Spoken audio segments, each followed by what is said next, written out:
Laurent Gbagbo et Adjamago Johnson, PH, un parti de l'opposition au Togo, la Convention démocratique des peuples africains, CDPA, salue la naissance du tout nouveau parti politique créé en Côte d'Ivoire, le Parti des peuples africains Côte d'Ivoire, PPAC.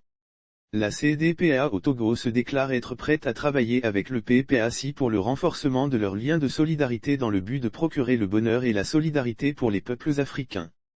Dans un message adressé par la secrétaire générale de la CDPA, Madame Kafui Adjamago Johnson au PPAC, la formation politique togolaise a salué la naissance du parti politique ivoirien qui a vu le jour après l'acquittement de Laurent Gbagbo par la CPI.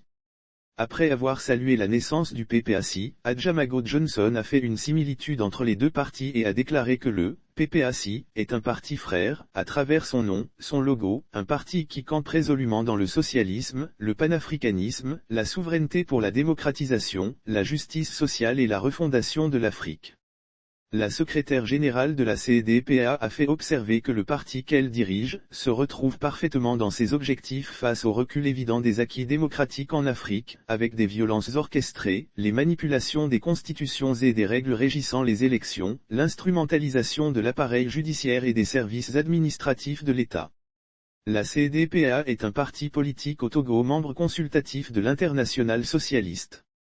Le parti CDPA, créé en clandestinité en France, était basé en Côte d'Ivoire jusqu'en 1989, date à laquelle il a été contraint par le pouvoir ivoirien d'alors de plier bagages.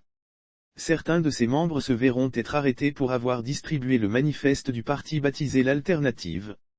Ces arrestations ont contribué à la médiatisation de l'affaire jusqu'au événement du 5 octobre 1990, une date qui a marqué l'amorce de l'ère démocratique au Togo.